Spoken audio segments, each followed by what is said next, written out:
福島駐屯地記念行事、郡山音楽祭りなど数多くの行事に出演、その構成美あふれる演技を披露し好評を得ています。本日は女性隊員及び初めて11節分の隊員を含んだ創立70周年特別編成で実施いたします。なお、演技中通報を使用します。小さなお子様やご年配の方々はご注意ください。演技隊長第3中隊高橋祐介担当陸曹、ドラムメジャーリーダー第1中隊小野幸太郎担当陸曹以下26名によりお送りします。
皆様、ご観覧ありがとうございました。フ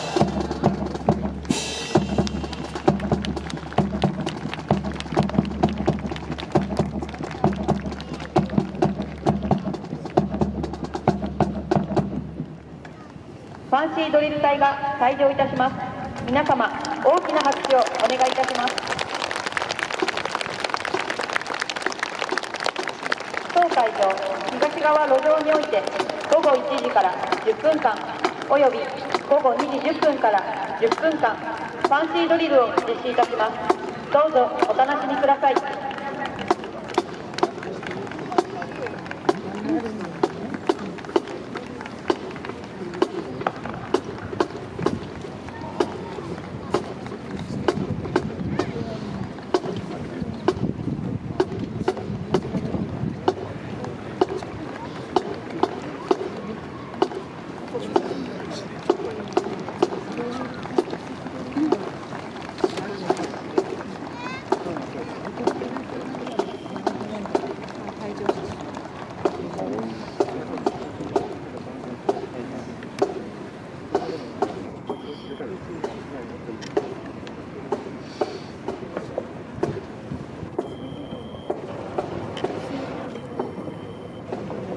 ただいまより格闘展示が実施されます。